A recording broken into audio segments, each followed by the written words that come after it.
So, ladies and gentlemen, if I may welcome you to this evening. My name is Joost Herman. I'm on behalf of the Board of Directors of this university welcoming you all to this specific session that we have organized in the honor of Dr. Noeline Heiser. We are here for the 13th time, well, not we personally, but for the first 13th time since 1990. The University of Groningen will grant tomorrow the Aletta Jacobs Award. Previous laureates include, amongst others, Dr. Hilde Verwij Jonker, prominent academic and politician with an enormous influence on Dutch emancipation policy throughout the 20th century. Mrs. Lilian Gonzalez, outstanding human rights activist with specific concern for the rights of women. And Dr. Els Borst, professor, politician, and Minister for Public Health, humanely, I would say, concerned with the quality of life in all aspects. All these formidable women have been commended for their excellence in their different fields of activities and especially for the encouraging effect of their performance towards women around the world so that they could also strive for the higher positions in science, politics, diplomacy, etc., to claim the space that is rightfully theirs. The 2014 laureate is Under-Secretary General of the United Nations, Dr. Noeline Heiser. Since Dr. Heiser will be introduced after I will have finalized my introduction, it now suffices to say that for two reasons, today's gathering, this year's award ceremony, is yet another pivotal moment in the history of the University of Groningen, the award-giving organization. Dr. Heiser will be indeed the first laureate of non-Dutch origin. And she will be, but she will also remain, the only laureate to receive the award in the year that we celebrate the 400th birthday of our university.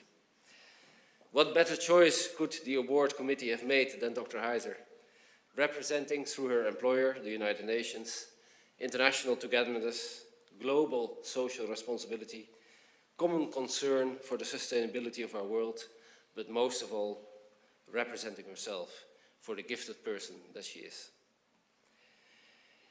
Today's gathering, as I said, is extra to the formal procedures tomorrow.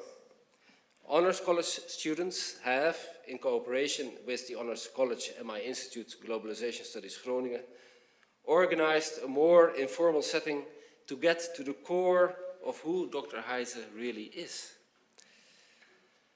Labeling it the Groningen College Tour, all those present are encouraged to ask questions to Dr. Heiser.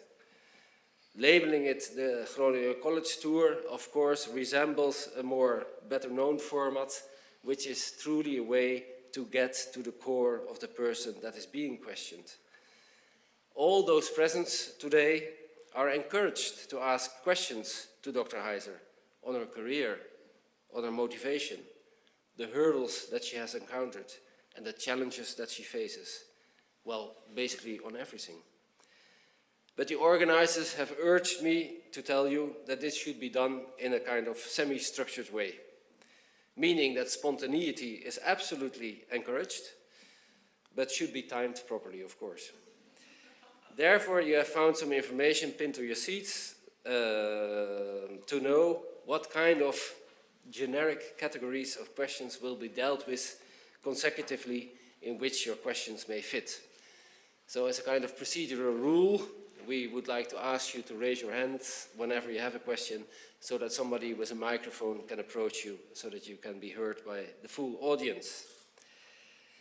To make absolutely sure that the evening will evolve as it should, we are extremely pleased to introduce to you Professor Dr. Thea Hilhorst, the leading expert on international humanitarian action in the Netherlands, Secretary General to the International Humanitarian Studies Association, author of innumerable books on social dynamics of conflict, rehabilitation, reconstruction, and development, and, no less important, long-standing and trusted colleague of ours and our institutions. It is with complete confidence that I give her the floor to explain the role that she has this evening to you and to introduce Dr. Heiser properly.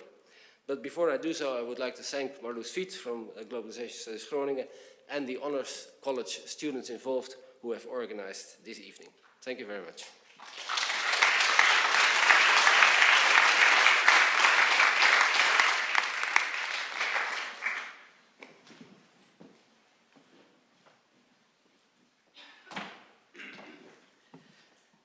Joost, thank you very much. Thank you for welcoming me so warmly into your lovely Groningen. I remember the conference we did here in this very place together.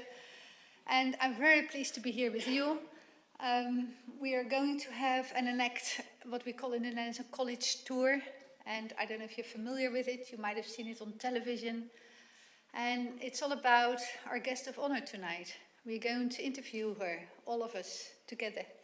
And what it is all about is, I think, we can think about who a person is. We can think about what she does. But by the end of the day, I think what really matters is what she stands for. And that's what we're going to talk about today with Nolien Heiser. Now, just to give you the tiniest of introduction, Nolien, she is born in Singapore. She graduated from 2 universities, Singapore and Cambridge in the UK. We will talk about this. And we know her internationally very much because she led UNIFEM, the United Nations organization concerned with gender and with women in particular, after which she headed ESCAP, which is also a United Nations body concerned with the economic social of Asia Pacific. And she resigned from that place, or her terms were finished just a tiny sort of time ago, 1 month ago, I think. And now she's the special rapporteur for the United Nations Secretary General on Timor-Leste, which is extremely interesting because Timor-Leste in turn is chairing the G7 plus group. So it is sort of the chair of those countries that are so affected by conflict and that try to sort of get out of their condition of fragility by their own means, for which they have closed a new deal with some of the richer countries. And Nolien is in the position that she actually does a lot of facilitation, I would say, of that process. So I'm really, really pleased, Nolien, to get to know you better tonight. So maybe I can invite you to the stage.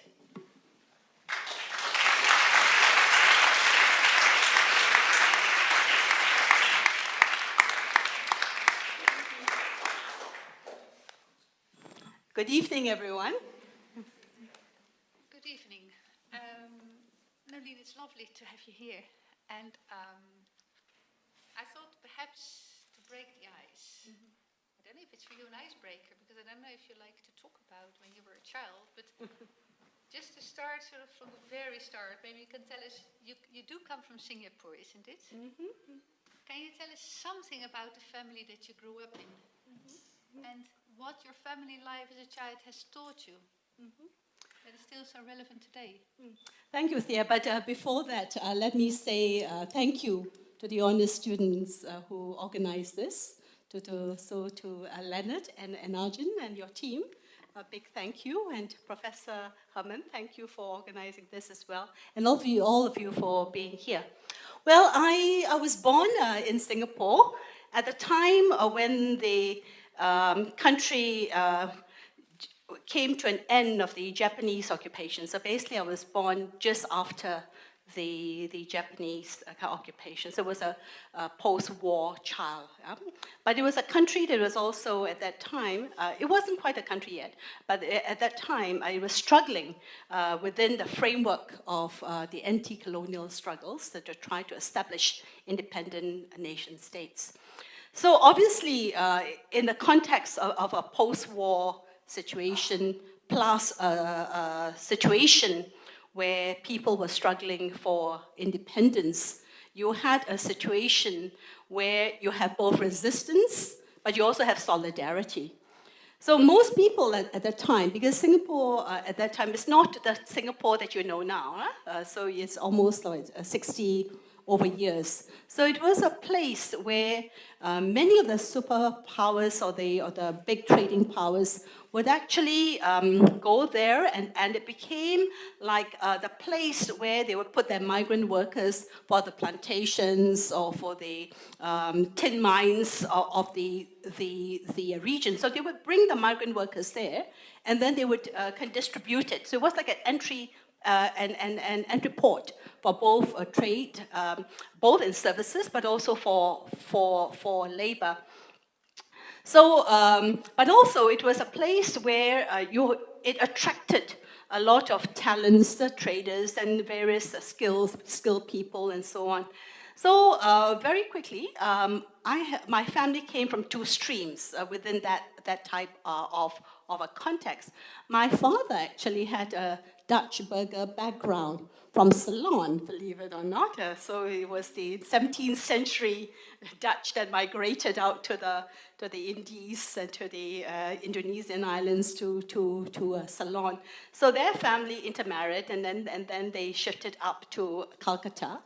And then he came down with the British Army to Singapore, and he specialized in homeopathic medicine and also in the traditional massages that were so much needed, especially for the trauma cases that came out after war. And my mother's family came more from the straight Chinese line. So basically the people who are running away from the famine of feudal China at that time. So these two streams kind of met.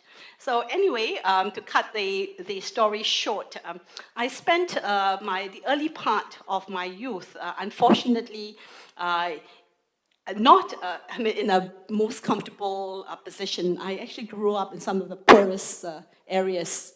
But in that situation, I also learned I learned three things. I learned firstly that there is resistance, that people basically feel injustice, and they actually can organize against it. The second lesson that I've learned is that there is solidarity, that because there's no social protection systems and the state, there's no functioning state and so on, people organized in different ways based on solidarity. And there was actually a sense of community, and I felt that as well. And I think the third thing that I learned, and later was reinforced, was already at that time that there is a community that actually can care, right? So basically, based on solidarity, you have a network of people, and in Asia, obviously, it was the extended family. So I grew up not so much with my parents as much as with my extended family. So with my grandmother and her children. Lovely, lovely. So, I mean, it's the Asian community, sense of community that we will talk about later, and I'm really intrigued about this whole notion about injustice and solidarity and how that sort of took you later into a career as a UN person. So let's talk about it later, but first, because we're so interested in the values and the things that make you tick, we asked somebody. We could have asked her here, because it's actually Joanne Sandler, who is your very good friend and who's sitting there in the second row, just next to your daughter, Paulina, who's also here. And I'm so privileged to be part of honoring Nolene. Oh, you did? Because of Nolene's work, so many women are safer from violence, from domestic violence and other forms. Because of Nolene, cities are safer, because of Safe City for Women programs. Because of Nolene, countries have gender-responsive budgeting. All of these kinds of initiatives and many more were what Nolene contributed to, oversaw, led, while she was the director of UNIFEM. But more than those specific contributions, what Nolene brought to all of her leadership and all of her work for women's rights was humanity. Was her humanity, her courage, and her extraordinary vision for a world that is a very different world, a world that's based on principles of justice, of fairness, and equality. We thank you, I was one of the many thousands of people who benefited from your mentorship and from your leadership. Thank you, Nolene. Oh, Joanne, thank you, Joanne. Yeah, she come to the front.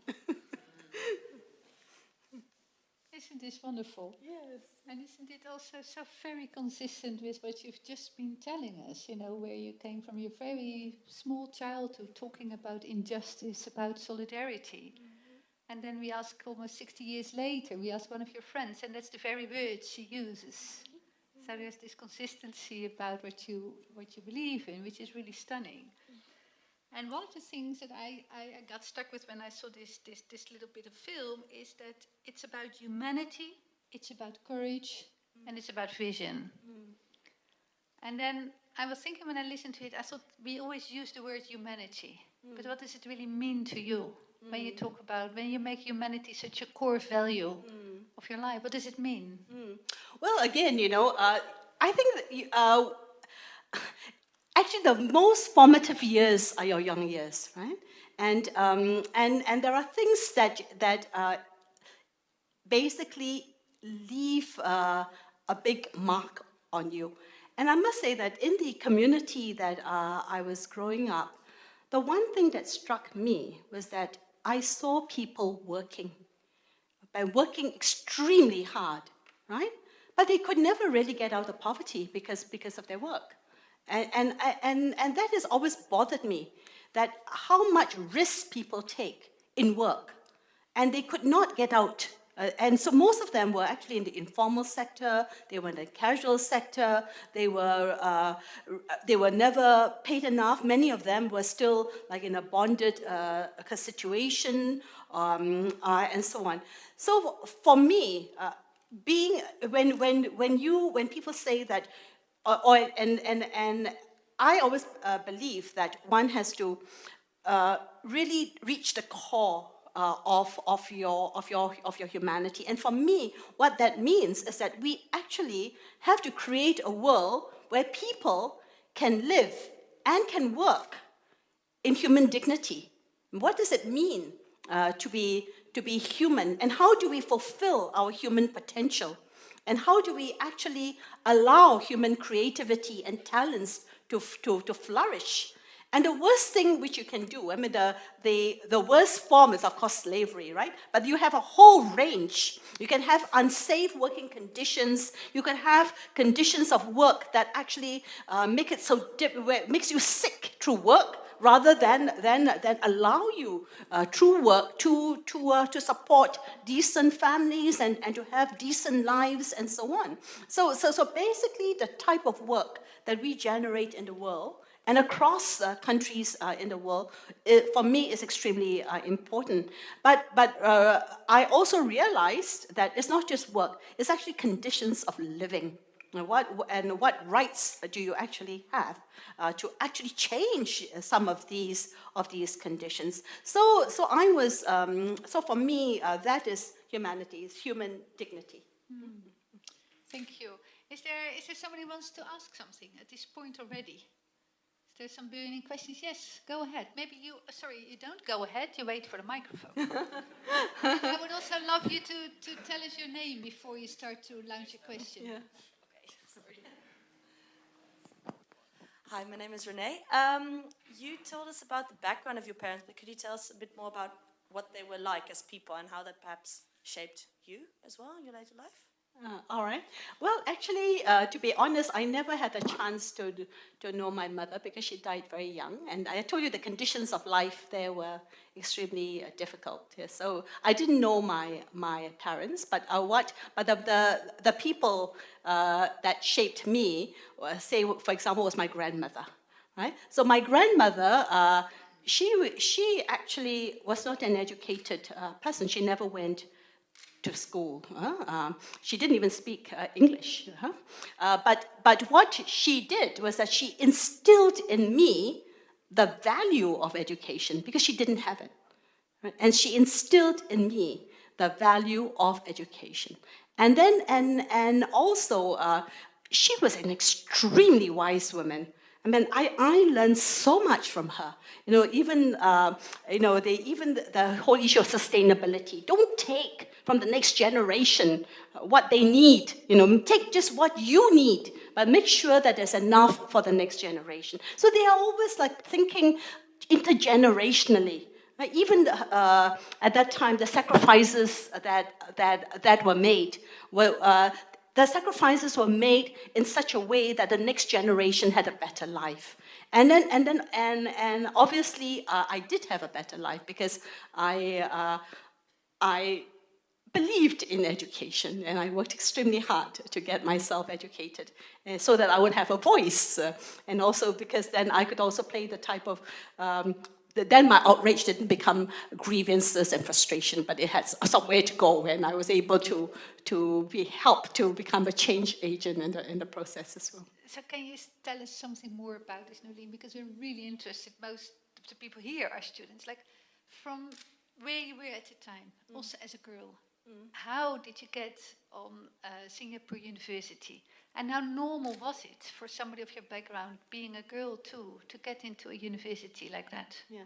Well, to be honest, being a girl in Singapore was not so difficult because it was a meritocracy, right? So if you were intelligent and you were able to get through a school, I think what was more difficult was the poverty, because what it meant was that you didn't have enough money for the school fees, you didn't have enough to eat, you didn't have enough to wear, and everything else. And also, I was not in the ethnic majority. I was in a category that they called others. So I used to turn, a lot of what most people would see as stumbling block, I would now actually turn them into building blocks. So because I was in other, I actually told myself that I had greater freedom rather than a greater oppression. So I would do, I actually made myself free. From ethnic identities and so on. So it was an interesting way of behaving as well. I had to work extremely hard, so it was not like it was easy because we never really have money for books or whatever. But I worked extremely hard, and I went from scholarship to kind of scholarship. So, but I had very good teachers. I mean, so this is where the university was extremely important. I had amazing teachers. In fact, I think all of them were male teachers, but they were extremely very good mentors. And then, is there one in particular that you remember that comes to mind? I think it was a group of them at the area, because what was special at that time was because Singapore actually invested in education. At that time, they didn't have money yet. They're not as rich as they are now. They're one of the richest city-states around now. But at that time, they did not have enough money to send all the students abroad. So what they actually did was that they got very good university teachers to come. So I actually benefited from professors who came from Harvard, from Cambridge, from Frankfurt, from Bielefeld, from the National University of Australia. So it was a whole range. So I, of course, thrived in that environment, and it was a very encouraging kind of environment as well, and it opened up new possibilities for me, and so they also helped me to get from one scholarship to another. So I did survive, and I did thrive because of the support systems that I got from the university. So was it also because you had these international corps of teachers that you were able to go to Cambridge, or how did that come, that you went to Cambridge after your university in Singapore? Actually, my first job, actually, to be honest, my family just wanted me to be normal, right? And then, to them, I was not quite normal because I wanted more. And I was never satisfied, so it was a bit difficult for them. So they felt that, you know what, first, what you should do is to just get enough education so that you get a good job, and for heaven's sake, become normal. And then, right? and then anyway, there I was. I actually became normal at first, right? I tried very, very hard. So I had a very good job in the way that most Singaporeans would want. So my first job was in the bank, believe it or not. So I was working in a bank, earning very well, and should have been extremely happy, especially, since I knew poverty, I should be so pleased with myself. But I was not. So I really wasn't. So there was like something in me that couldn't sit still. And then luckily I met my husband, or what he was my husband, my boyfriend. So who actually said to me, "You look extremely unhappy. So if I were you, I would leave this job." So I said, "Well, where on earth do I go?" And then so struggling. So eventually there was this scholarship that came up. So I applied to become a research scholar and a tutor. So I became a research scholar and a tutor, and I went back to do my master's. Of course, my family they were horrified because the pay was like 1/3 of what I had as a banker, right? So they thought I was crazy. But anyway, I promised them that after my master's, I'll try to be normal again, and then and get a normal job and a good paying job and so on. Then after I did my master's, then it was not still enough because I just felt that I didn't understand enough, and there was so much to understand. But you have to also understand it was not just Singapore, but it was at the time when the Vietnam War was on. It was the time of the Cold War, right? So there was a lot of things to be understood. I mean, the world was changing. It was not a secure world. Southeast Asia was not in the best of shape. It was exactly what we now it is stabilized. But at that time, it was the hotbed of radicalism. It was the conflict. It was the killing fields. It was all kinds of stuff. So there I was. I was also engaged in the university with a political movement. Okay, so I was part of the Democratic Socialists. It was called the Democratic Socialist Club. And what it was doing was trying to find the third way, because it was like a new nation state. So people were trying to find a third way of development. If you don't want to become communist, you don't want to become capitalist, what is the third way, right? So basically there was a lot of discussion, and I got involved in that. So the fervor of that time had its own energy. So I felt that I needed to go on. So there was another scholarship to compete for. So this time I got the scholarship and I went to Cambridge. How long did you stay in Cambridge for? Well, I stayed in Cambridge. Cambridge was actually a very lovely place because it allowed you, as a PhD student, to actually do the residence and then to go and do your field work and then come back. It was extremely flexible. So I stayed there for about 1 year. And then I left, and then I went to work in a factory. I went to work in a cotton textile factory, because at that time there was the internationalization of production, and then suddenly all these free trade zones were coming up. And then I thought that they were providing jobs, that were skilled and this and that. And then I discovered that it was a different type of job. So I wanted to know more. So I got involved a bit with the labor movement at that time. And I also got involved with the women who were not represented. So I took up a job. Again, it was to the horror. What? You went to Cambridge and you landed up as a factory worker? I mean, so there was all these things. But I was convinced that I knew what I was doing, because I wanted to know what was actually happening. And then meanwhile, my boyfriend then became my fiance, and then eventually we got married, and then we had children, and one of them happens to be here, Pauline. So I had twins. They didn't come. And then I went back to Cambridge, finish up my thesis. So it was a time of exploration, but it was also a time of enrichment. So I actually deepened a lot of my own conviction, but I also broadened the other parts of my life. Wonderful. You just mentioned the women, eh? You said this the first time you mentioned the women, that the women who didn't have anything and they were working in that factory, and their rights were even more sort of nowhere compared to the men.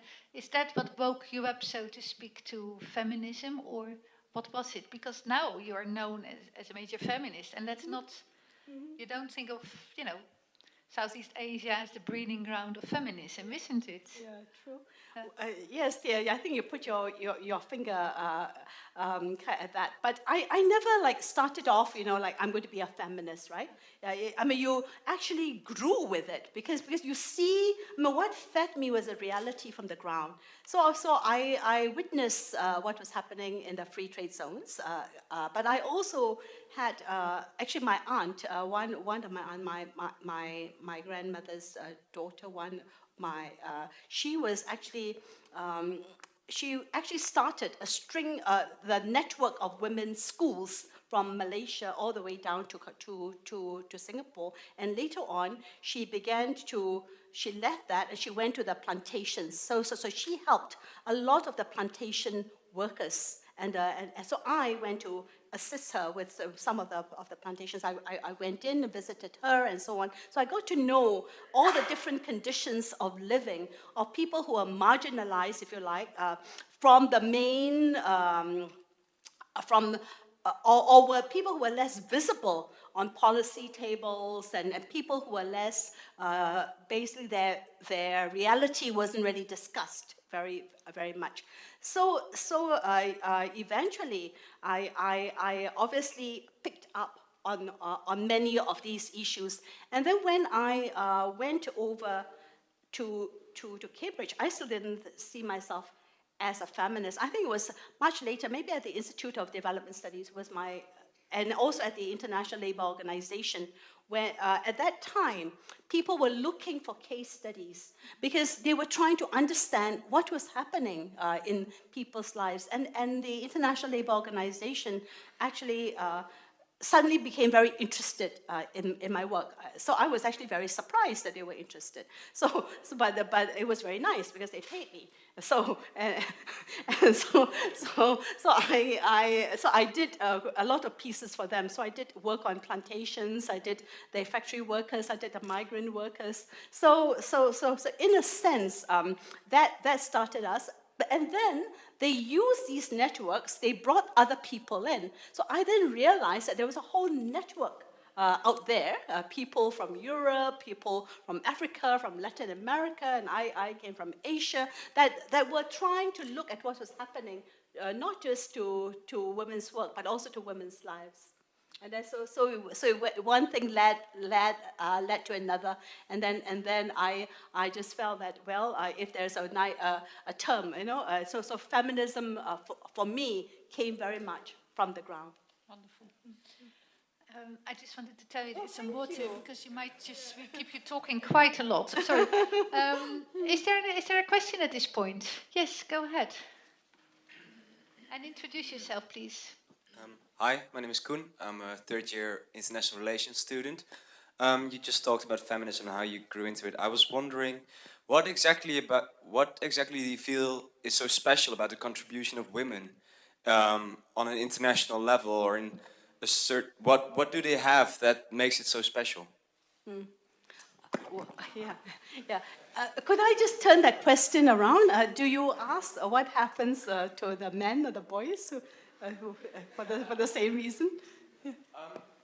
Because maybe I said it wrong, because I was wondering if you actually felt that women contributed something specific to, or that it was more the moral imperative that everybody should be equal and everybody should have the same rights that motivated you so much. Because I can see women having very different and contributing qualities in companies or in organizations, just as men have.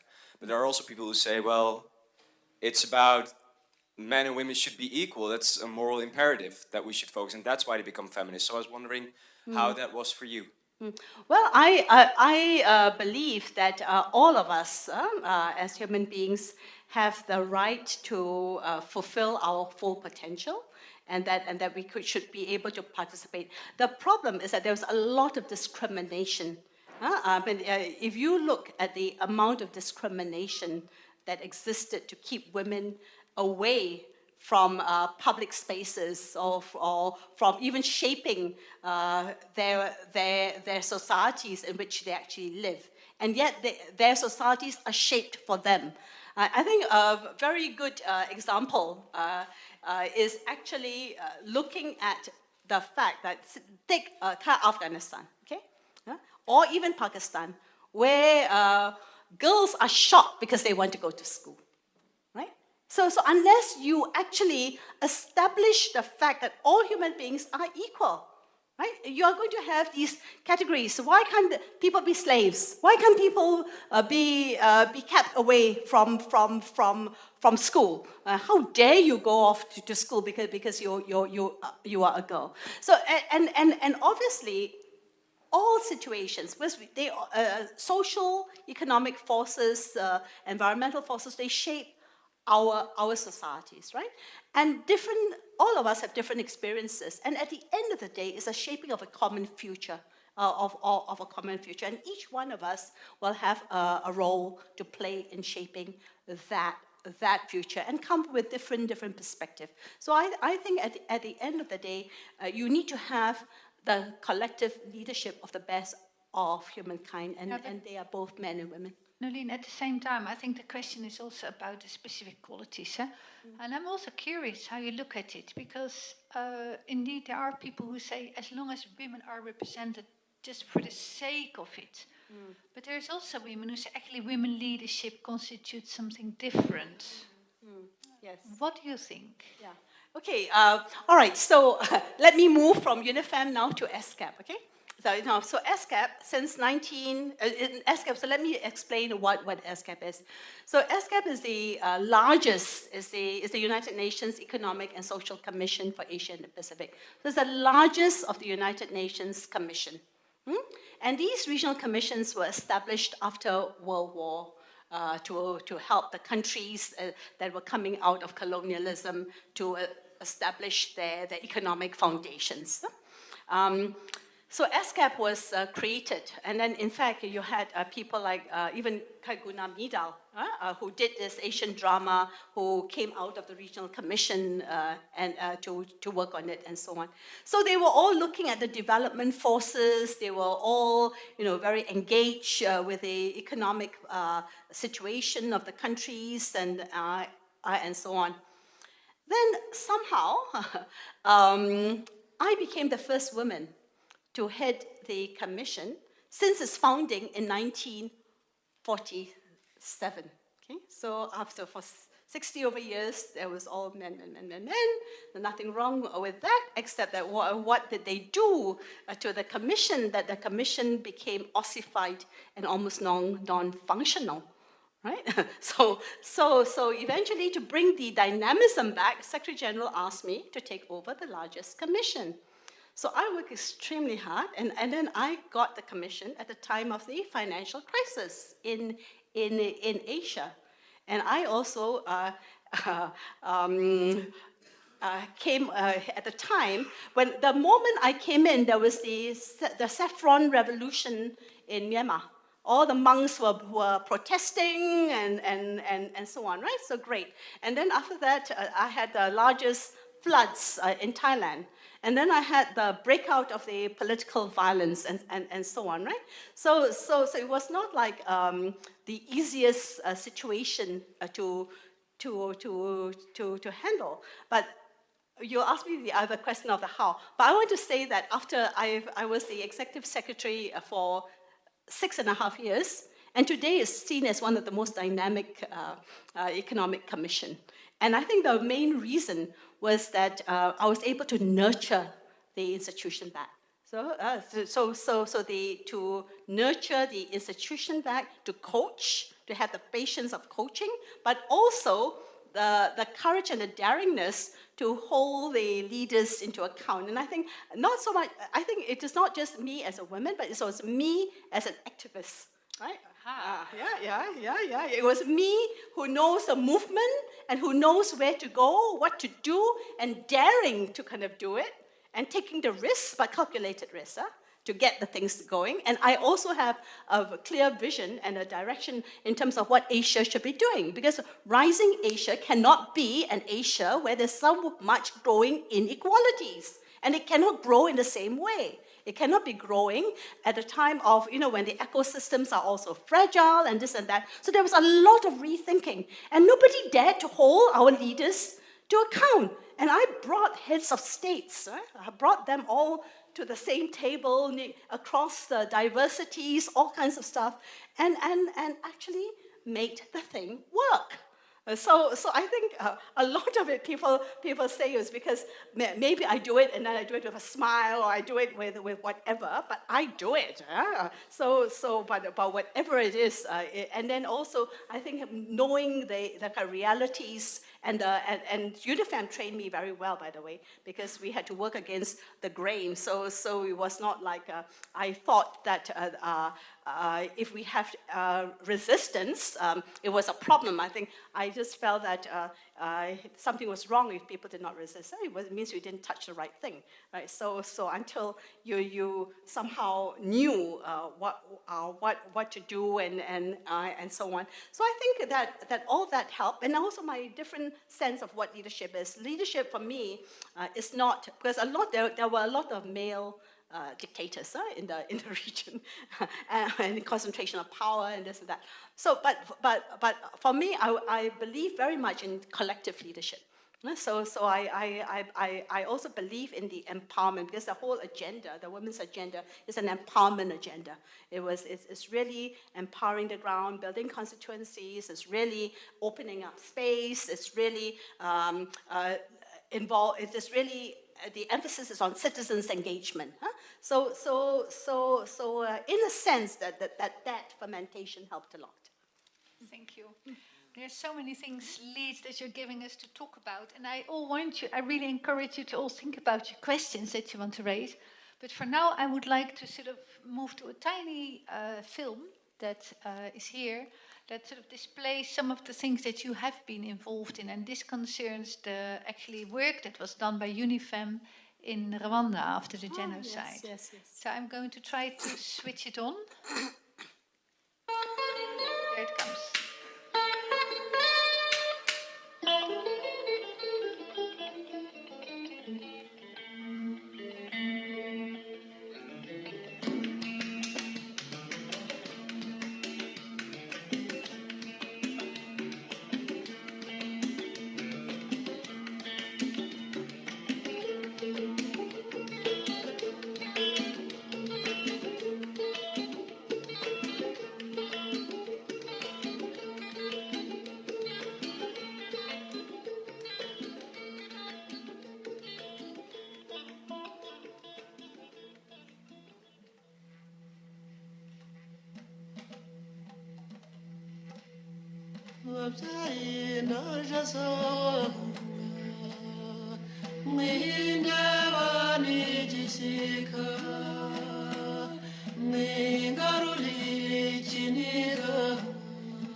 There were women infected with HIV/AIDS. They were really the living dead, if you like, because they knew that they were just waiting for time to die.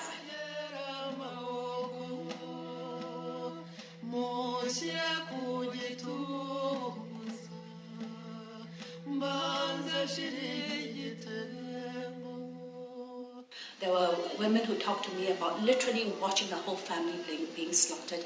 And she said, we can grieve for those whom we lost, but we should celebrate the fact that there are lives that have survived all these horror.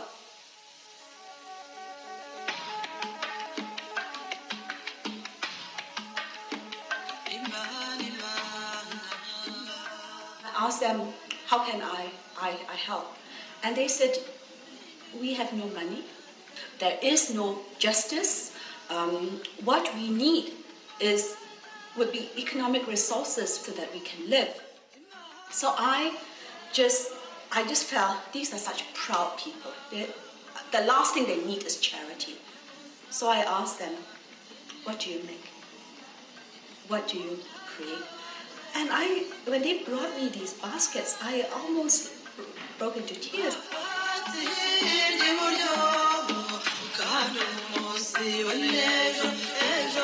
I said, I'm going back to America, and I know that there are women in America that will help me open markets for your baskets.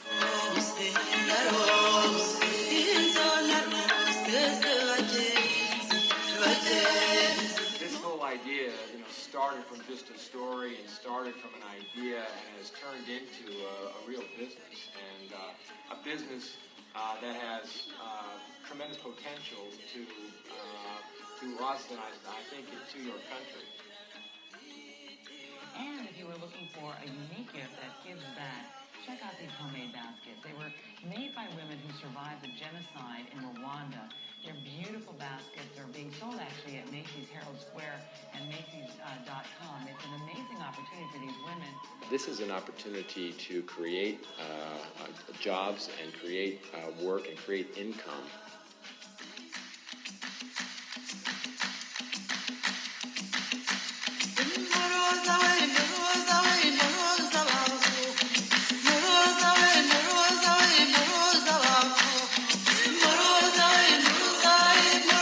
Some call it masses, others call it messes, others call it mass. You know, the way they read it, but everybody knows messes.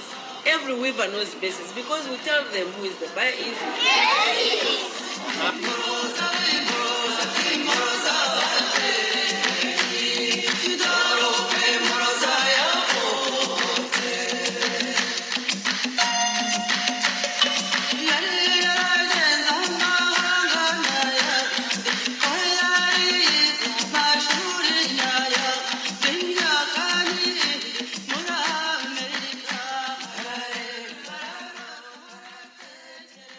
Brings back good memories or not? Very much. Do you want to say something about it?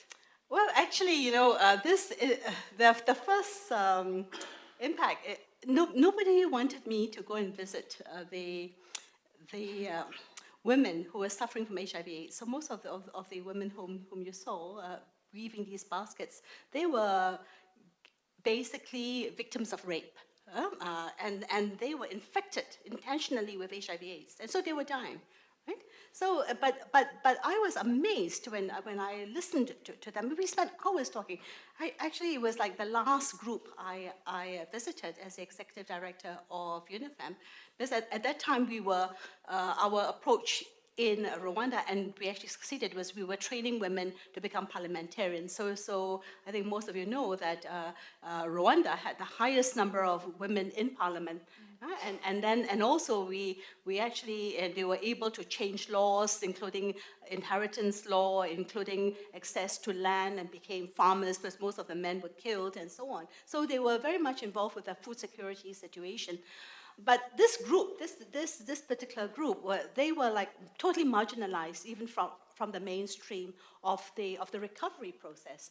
So when I asked to actually see them, I spent hours and hours listening, because at first, they were too formal and so on. So eventually, when all the formalities broke, then they began to tell stories. So, and that's where some of the richest human experience rests, because usually the first round is never the truth, right? It's like you hide you hide a lot because you think that this is what the public wants to hear, this is what the official from the UN would like to hear, and so on. So you tell them something, but once you break all that, then the real stories came out, and tears just couldn't stop flowing. Huh?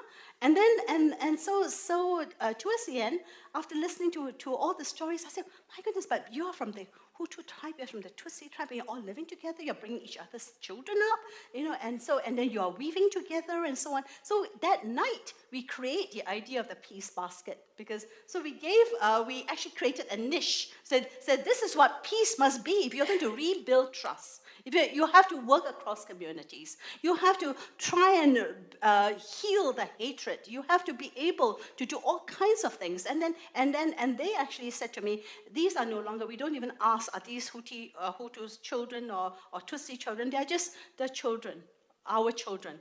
And so it was like a new concept that came to being. So I just basically said, all right, how can I help, as I said that? And then they actually said economic security. I mean, they needed money. So eventually, I went back and then spoke with Joanne and found Willa Charlotte, and who did this film. And then we worked with Macy's, and the CEO was there. We got a whole network of people, and eventually opened up a huge market for the goods. And it became quite a big foreign exchange earner. But I wanted to say, there's always a saying, don't give a person a fish, right? Teach them how to fish. So with the women, when you teach them to fish, they not only continue fishing, but they change the whole fishing industry. so, so, so with these women, what they actually did was so interesting, because they actually recruited the ex-combatants. And so the ex-combatants had jobs who actually went to collect all these reeds, right? And then they were about to clear this land with swarms and so on. But it was ecologically important to keep them. So eventually, they actually capped that whole area. So the whole industry actually changed. And today, they're one of the richer communities. And they have been invited, they've won awards, and so now they are like into their own, fully empowered, and that's what I think the work of UNIFEM has been so satisfying, because you can actually do these things and mobilize these constituencies. And it's a beautiful story. And when we were watching it, we thought, okay, this is 20 years, well, a little bit less ago.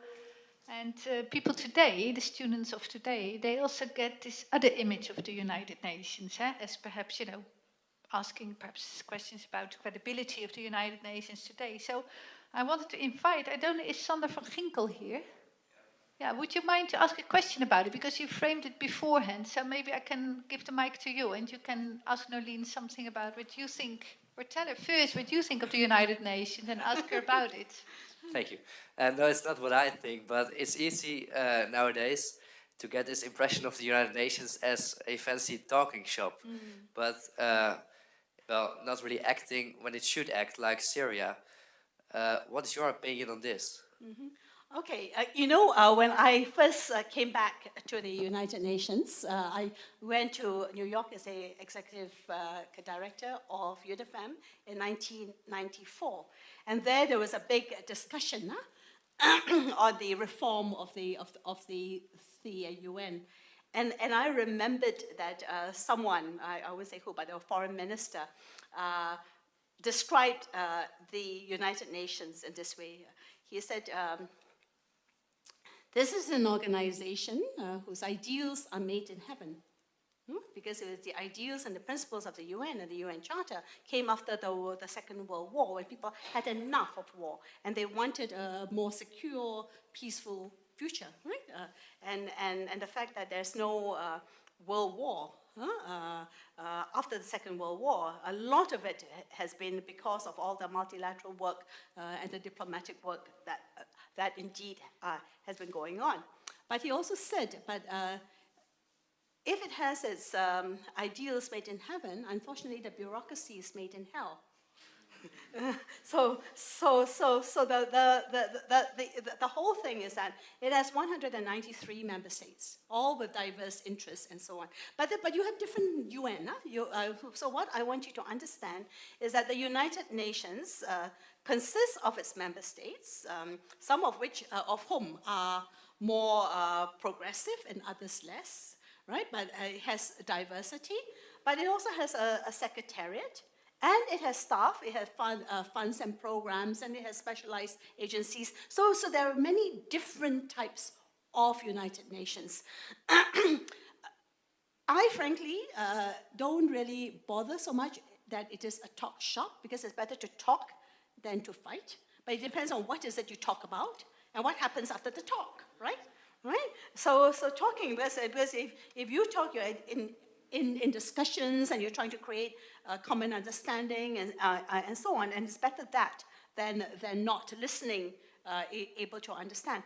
But what is very special for me about the United Nations, it's not easy, it's a complex bureaucracy. I mean, Joanne and I know enough. We spent, as I said over dinner to our host, that often we had even to fight against the grain to get some of this work done, because it's not like everybody is so pleased with it or whatever. It was only after you get lots of success that everyone then would like to be a part of that success. But there are risks that one you actually take. So for me, the United Nations provides something that is absolutely critical in this world. And this is the core values of the United Nations. And that all the member states, if you want to become a member of the international community, whether you implement it or not, you have to accept that this is the core set of values from which you work. And then you can be nobody wants to be to say that you are no longer part of the international community. So within that framework, if you are daring enough and you understand the space that you occupy, you can actually make quite a big difference. You can't do everything, but you can do a lot of things, right? Then, of course, there are very complex emergencies and a complex humanitarian situation, and that involve, because it is also a place where you build consensus. And it's never easy to build consensus because you have superpowers, you have different interests. So at the end of the day, it's facilitating that. So there's a lot of facilitation, but at the same time, for me, the fact that we have been able to push so much, it wasn't easy. Again, it was not easy to get a lot of this work done. But the fact that so many countries today actually have very relatively, even they would be ashamed if they do not have laws that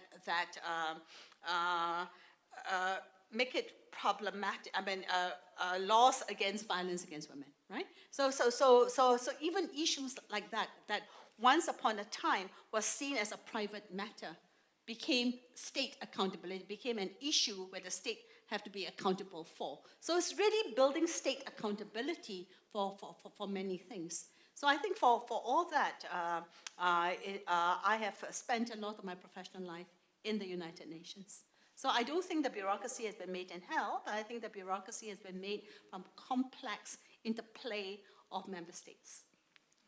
Are you convinced, Sander? Is there anything more you would like to say? It's quite a compelling story, isn't it? Is there somebody else who wants to ask a question at this point? Yes, go ahead.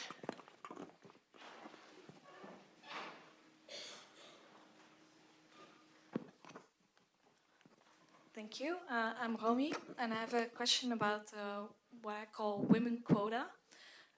Sorry, women quota? Yeah, well, in university life, in business life, emancipation is reflecting as well now.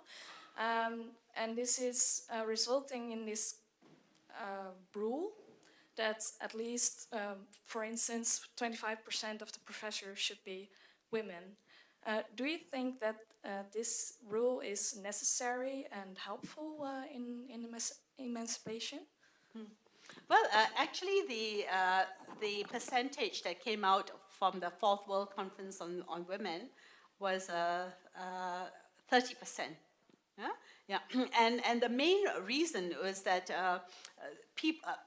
many people feel that you need to have like a group of people for you to be able to have the courage to move various things. Very often, if you are an isolated person or a small group, it's much harder to be accepted. But now, in fact, our Secretary General has even made it so natural in the whole UN system. Like, for example, before he came there, in fact, when we were working on 1325 Security Council 1325 on Women, Peace and Security, there was not a single woman SRSG, the Secretary General Special Representative in the conflict-affected countries. And there was no women in the police forces that went to many of these conflict-affected countries. The peacekeepers were not trained, even in handling, or even thinking that it was problematic to have systematic rape as a weapon of war. Okay, so by having all these issues on the table and then changing the whole nature. But today, most of his Undersecretary General. I mean, that's why he appointed me as the first woman. They were so ashamed. I mean, what on earth? 60 years and not a single woman, and you can't say that there were no talented women to occupy positions. So eventually today, a lot of us Undersecretary General of the United Nations are women, and in fact, many of the Assistant Secretary Generals, they are also women, and it's almost 50%, and it becomes so natural.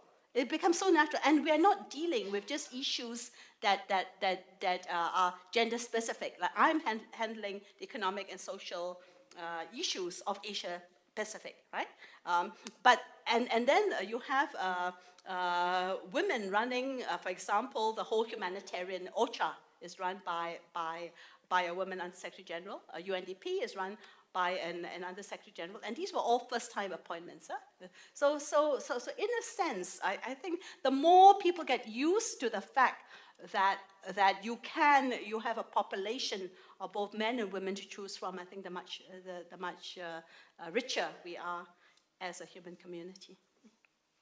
Thanks. And thanks, Romy, for bringing up the issue of emancipation, because that's actually what we want to have a small next item on. And which again, if it's okay, so you can relax for a few minutes, we have a small film here that introduces it from the World Economic Forum.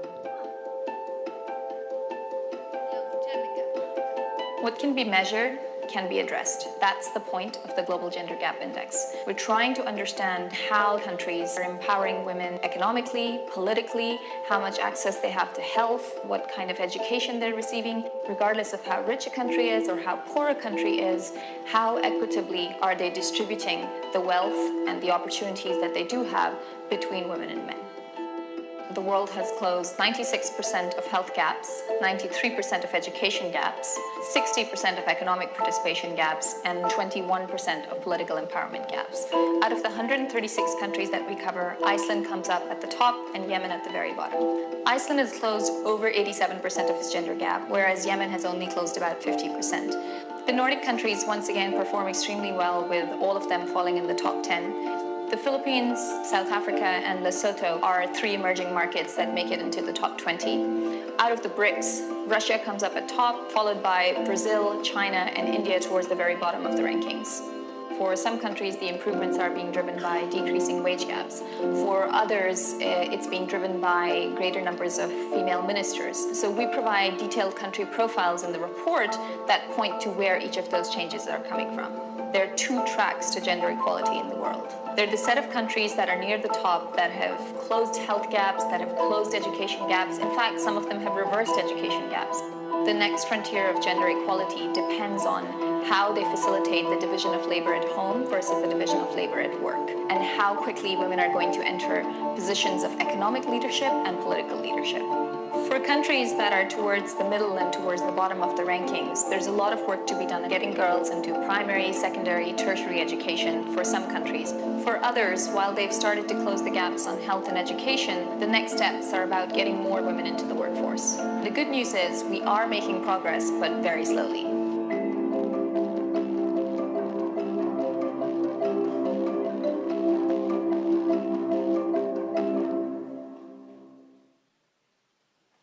So maybe Nalini, do you want to say something about this? Well, I think the fact that gender gaps are closing, but we have even the Millennium Development Goals, right? And some of the hardest goals to achieve happen to be the gender-related goals in among the whole Millennium Development Goals. And the worst one is actually maternal mortality. And it's absolutely, for me anyway, ridiculous that at this time and age, when we have so advanced in technology, that women should be dying, giving life. And this is still, in many countries, is still a major problem. So I think that the world is changing. The world is changing, but not fast enough for many people. And for some of the, even as you saw, India, 101 in terms of its ranking. I mean, it is seen as the second powerhouse, or at least is like, it has growth rates of one stage of almost, what, 9%, 7%, and now about 5%. So it's growing, huh? And then and people are getting richer and so on. But the largest number of the poor, and who also happen to be women, especially in the rural areas, they're still there, right? And maternal mortality, and now even the violence against women, the number of rapes in Delhi, they're problematic. So often the gaps are closing because we are focusing on these issues, but we may all be living in the same world, or on the same planet, but we have different worlds. So you still have rural women who have very little access to water, who have to spend hours collecting water. 1 billion people in Asia have no access to modern electricity. You still have 1.7 billion people dying because of air pollution, because of the burning of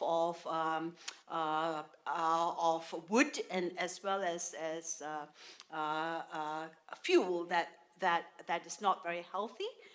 You still have even a situation where the Rana Plaza situation, where 1,000 women working in a factory producing clothes died because of the collapse of the factory, and they knew the whole building was shaking, but they were forced to get into the building to work,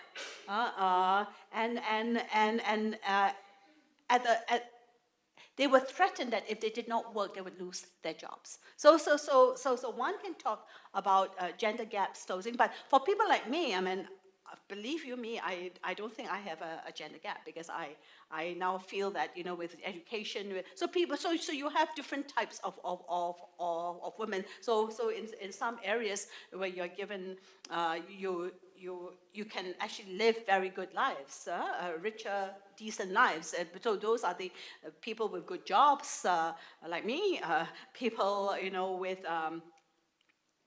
good connections, people who have the right support systems and this and that. But for most of the women, the largest number of women who are employed in Asia, despite the fact that Asia is seen to be the center of gravity of the global economic recovery, happen to be in the informal sector. Right? So one needs to actually break down all these gender gaps, and then actually look at it also from the perspective of different communities. Yeah, you just said, Nalin, that actually the Millennium Development Goal on gender is the more difficult to reach. Yeah? Now, the question is that also because it's so related to culture? And I think, is Lena Kempe here? Would you like to ask a question about it? Yeah. Yeah, I was just wondering, you were also giving this example with the fish before. Like, you don't just give the fish, but you should explain how to fish. And my question is more, like we always think that our culture, what we think is correct, is right. But some countries, they have some cultural norms that definitely violate women's rights. We think that, and we think that's correct. That's not correct for us. But how can we defend those women's rights without like imposing our cultural norms on those cultures? Yeah. All right, very interesting question. Now, the thing is, culture is never static, right? And culture is related to power, okay? So who has a right to define what is culture and then impose it, okay? So for example, let's take Afghanistan, okay? Now, before, okay, the women were one of the best educated, huh? They were educated. They were, they were very high. Even Iraq had the highest, the second highest level of human development report. Okay, so these were countries where women in fact, even Malaysia, okay? Women were relatively free. Southeast Asia did not have a rigid religious definition, of things. There were greater flexibility, a greater space of negotiation and so on. Then a group comes in, okay? So the Taliban comes in and then capture the power and define everything. Now that becomes their culture, but everybody suffers from it, and people get shot, get bitten, get whipped, and even shot in the public spaces and so on. And now, for example, Brunei, okay, a very rich, all-rich country that were very relaxed before. Suddenly, they want to impose a particular law, they are about to impose one of the worst type of Sharia law. Now, the whole issue is, who is driving all this and define it as culture, and whose culture, right? Where's the women's culture? Why is it that cannot emerge? During the time of the Taliban, when I went to Afghanistan, I listened to what the women were doing. Do you know that many of them were actually running home-based schools to educate their own daughters? And also, the men were supporting them. Their men were supporting them because they knew that was a right thing to do. But so everybody took risks to actually help keep something alive. But there was this other thing that surrounded that reality and called it culture. So I'm saying that it's not static. Yeah, and then what happens? Because are you also saying that to some extent, perhaps, sometimes culture becomes a language by which we don't just help women, but actually abandon women, because we use culture and say, okay, but it's their culture to do these kind of things. Is that also what you're saying in a way? I'm saying that we have to be very careful with the word culture, because culture is related to politics, and it is related to power, and it really and sometimes it is really important not to talk about culture, but to as though like there is us and them, because there's a set. And because if you look at history, it is all very fluid. It is fluid, and it is in a state. It's not static. There's no such thing as like a static. It is constantly being defined and negotiated and so on.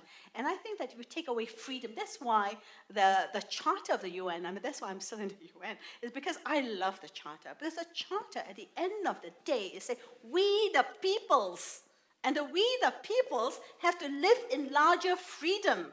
Freedom from want, freedom from fear, and freedom from discrimination. So if you want to be part of the international community, this is the framework, this is the frame. Or else, if you don't live in this frame, we're going to get all these, the Second World War and all the other conflicts, which we actually have seen.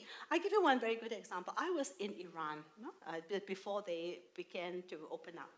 So they actually, just like in Myanmar, I actually worked rather well with them, until they invited me to give a speech a keynote speech on the ICT. This is the information technology. So I turned it and I used, Joanne, the term which we use in UNIFEM. So I call it equality, right? So ICT for equality. So the equality becomes the equality. So I even talked about women and so on. So at dinner, a group of them came and said exactly the same thing. Don't you think, Ms. Hazer, that you are very Western-oriented, and that you have been very much influenced by your Western education, and therefore, we don't have any problems here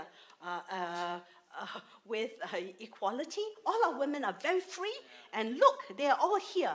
And then yes, we are very free and this and that. So they brought a group of women to come in and see me. So eventually, I actually told them.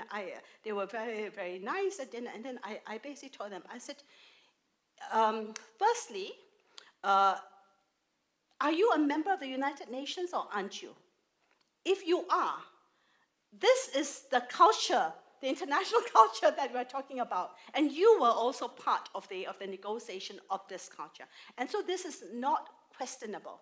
And furthermore, I mean, don't bring me one or two, if we are supposed to build trust, don't bring me one or two women who tell me that they are absolutely equal, because I can also say I'm also very, very equal. But you have to be able to understand what's happening to the lives of the people who are not at your table. Yeah, so in a sense, I think at the end of the day, one has to stand up. One has to stand up. And I'm very sorry, if I spend most of my years growing up in Asia, suddenly I'm educated suddenly, and furthermore, I think it's very dangerous to say this is Asian, this is Western.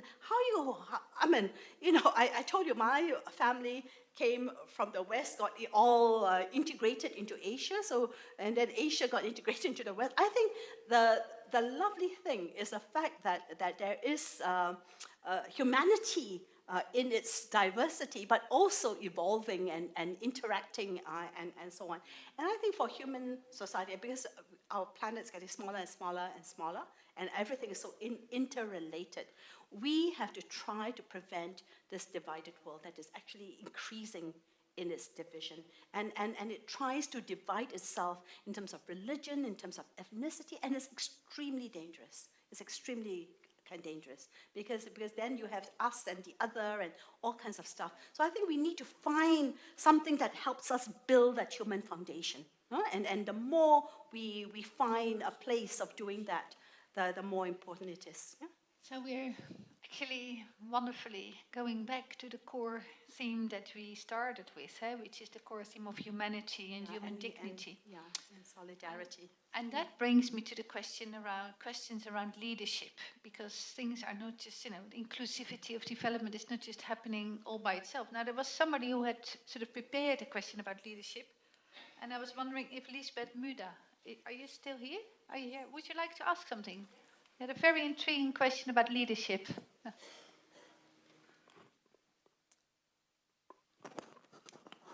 Hello, I'm Lisbeth. I'm from Behavioral Sciences. My question is that in 2004, you already mentioned in an interview that we should have a different leadership for the future. A leadership that focuses on common humanity. We mentioned that earlier. This is 2014. I think that by now, because of the internet and social media, the general public more or less realizes what this means, that we only have one world. But what do you think of the leaders of today? Okay, very, very important question.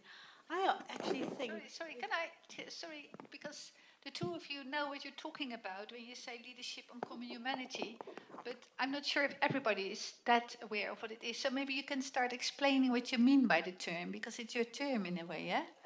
Leadership. Huh? Yeah. Okay. Leadership on common humanity. Yeah. What do you mean by it? Yeah. All right. So the thing about what is kind of leadership, right? For me, being a leader means being able to establish a clear direction. Being able to take risks, right? Being able to motivate, because I believe very much, not just in individual leadership. I think that some of the best changes that have occurred has been collective leadership, and because you can have a leader, and again, leadership is linked to power, of course, right? So in a sense, it's how would a person be actually get the power to make to do certain things. So you get power through, let me talk about myself. So I get power through status, through being in a particular position, being given the authority and the legitimacy to do something, because I am in the United Nations, right? So different people acquire different types of power. So some people acquire power because they have money. Some because of they occupy others, and so on and so forth. But then the thing is, what do you do with this power, and can you understand the nature of power, and power for what, right? So you have power over. So most people, or dictators, right? People who become kind of dictators enjoy power over. So that's like the old hierarchical form. Most of us now realize that for us to do anything, we have to have power with. So power with the other person, power in terms of partnership, harnessing constituencies, stakeholders, and so on. So it's a power with. And the leadership to be able to mobilize that would be critical. But then you also have the power within. I mean, so basically building your own skills, your own power, in order to be able to be the type of agent of change which you would like. So obviously, in the world today, we have different types of leaders. We still have dictators. We still have we have people who want to make a big difference. We have people who are moral leaders, who are so convinced about things that they would lead movements and so on. So I think there are different types of leadership. But what when I was growing up, one of my teachers in the Dhaka University said to me, Nolene, you have started the wrong way. You think that power lies at the bottom, and that's why you are becoming the factory worker, right? Let me tell you that you can go there and then you will eventually land up somewhere else. You will not make the change you want. So I'm telling you that leadership is at the top. So please go back and finish your thesis and get your PhD, and then you find your voice, and then you can go and do whatever. So I actually negotiated that, because I did work in the UN before, but I left it for some of the reasons that you brought up. Because it was too slow, it was too bureaucratic, it was too whatever. Because I was at the bottom and I was somewhere in the middle. So I decided that if ever I was going to go back to the UN, I was going to go back at the top. So to become a leader. So when I did. So I became the executive director of UNIFEM, and I became the executive secretary of ESCAP.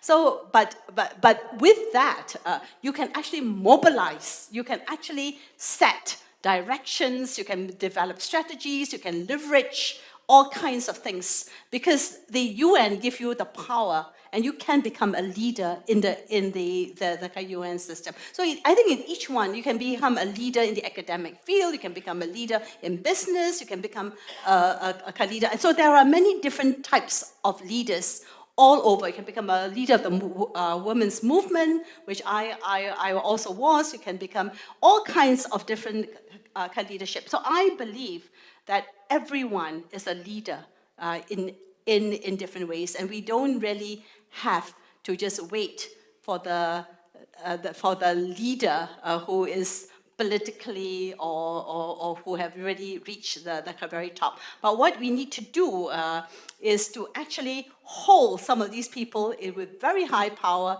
into account.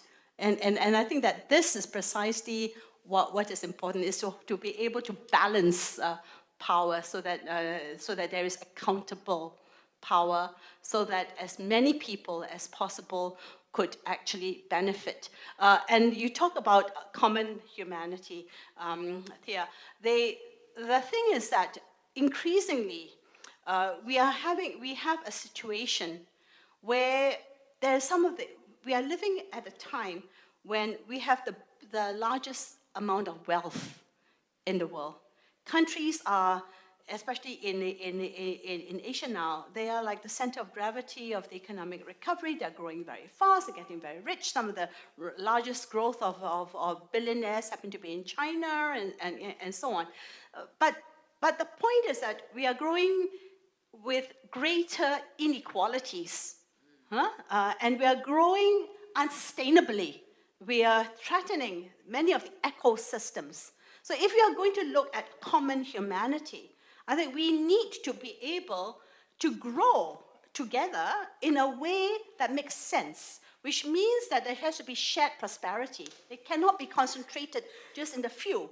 I mean, you have a situation where many of our resources goes to save institutions that are supposed to be too big to fail. But nobody cares for the common people who are too small to matter, right? So how do you make sure that people matter, but you also make sure that planet Earth, Mother Earth matters. And this is intergenerational common humanity. So really it's really looking at both people and planet together. And what does it mean in practical terms if we look at the world now? I mean, if I follow up on the question of Lisbeth, is it what do we lack at the moment? Do we lack inspired leaders or do we lack democracy or both? Very, very, very, very interesting, because I think we lack several things. I think we look for inspiring leaders, right? But I think we all have to try to become inspiring leaders ourselves and to take our own action and not wait for the one Messiah to come and save us, right?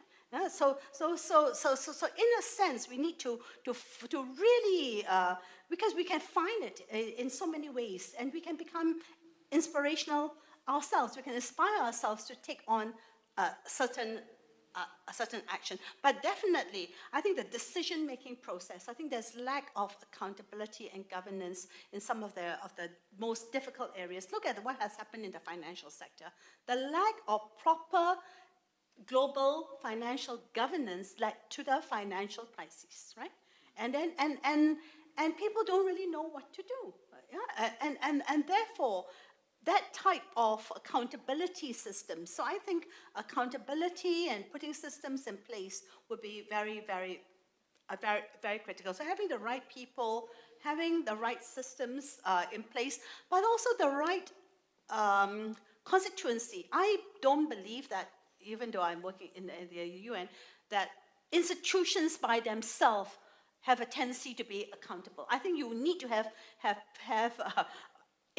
constituencies that hold institutions and leaders accountable. And that's why the balance of power, that's why democratic spaces. I mean, I know that, that we have to understand also what the meaning of real democracy, yeah? But really this, what it is at the end of the day is really the balancing, the capacity to balance so that we do not, in a way, take off and make decisions because of the interconnectedness and how fast that now, especially now with the social media, but also with how interconnected we are. That's one thing that happens in one country affects everybody else, right? So you have the housing crisis or the household debt in the US, and then it just messes everybody up. You have the floods in Thailand, and the people who get very badly affected are the people in Japan and in the US, because of the automobile industry, which was badly affected because of the production chain with the value chain. So all the computer parts couldn't go to the US, so their economy got affected because of a natural disaster. So I think in today's world, the interconnectedness of our lives are extremely critical. Thanks. While we let this sink in, I think I want to show this one final small film. That is somebody else you know, Nolene, who wants to speak to you from far away. Really? I think she's coming up now. Maya Morsi. Nolene was the director of UNIFEM when I was the director of Egypt country office. Thank you. I'm really privileged to be part of honoring Nolene for her efforts, but I would like even to thank her for her support and believing in younger women leading initiatives and leading country offices. Thank you, Nolene, and I will promise you that we're going to be really working to changing the world. Women are really supporting. Very nice. Lovely, yeah? Yeah, to see very old nice. friends. Yeah. Very much so. And she sets the tone for one of the final questions, I think, for tonight, because she talks about what you did for young people. And she says, okay, I get your message. As young people, we need to do something here. I see a whole room of young people here in front of us. Yeah. So I think, is there something special you would like to tell them in terms of, representing the youth, the upcoming youth? What is the task for young people in this world? Yeah. In a sense, you are the future, and you're also the present. And you need, I did in ESCAP, I immediately set up a youth leaders program. Just wanting to expose youth to all the complexities of the negotiations of the different systems. I think you need to be able to learn. You need to be able to express. Yeah, you need to be able to explore, to innovate. But more important, I think you need to have a sense of shared responsibility, of really taking care of your own future. When I was a youth, when I was your age, when I was the age of 20, I was very, very grateful because I met Gunnar Myrdal. And you know what he gave me? He gave me the Asian drama. And the Asian drama was a 3-volume that he had just completed and was published. And it was the drama of Asia living in poverty. Okay? And then he said, this is your continent. At that time, we didn't live in such a globalized world, but I think as now, this is your future.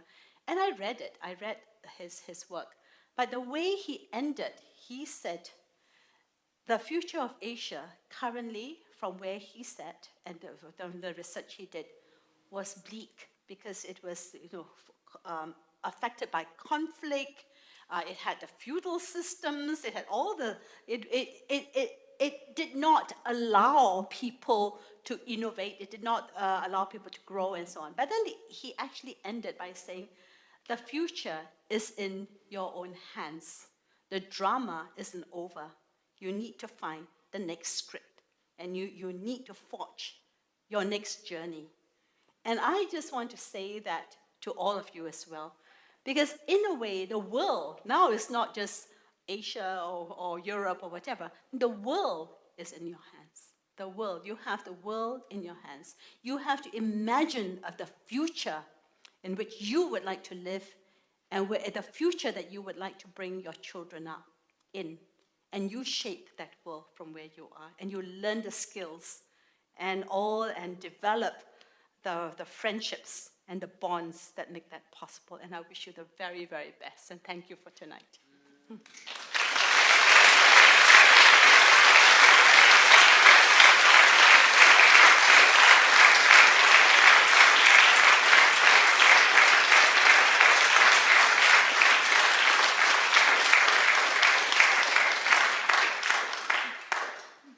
And thank you.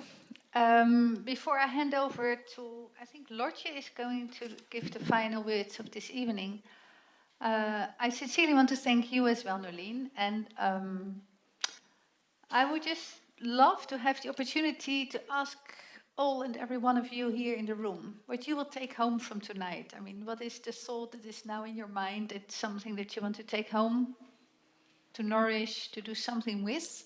And I can't, of course, because the building will close soon, so we can't. But I would really like to encourage you when you walk out to tell at least your neighbor, what is that thought that you will bring home from tonight? Ask your neighbor, what is it that he or she really got as an inspiration to bring home from this evening and from Nolien. We had dinner before we came here also with Joanne Sandler, Paulina, and Joanne was telling us that she is writing a book, a chapter on what she calls the warriors within. And with that, I think she means the activists that work inside the system. And I think tonight, for me, what happened is that I think I've met a warrior within. And I thought it was truly inspiring. I thank you very, very much. Yeah. Thank you, Thea. Thank you, everyone.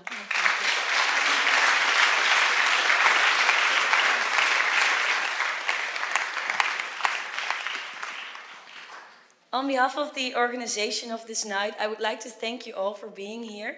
I hope you all enjoyed the evening. Before we really close the evening, I would like to make a few announcements. First of all, there will be drinks served downstairs at the Spiegelzaal in a few moments.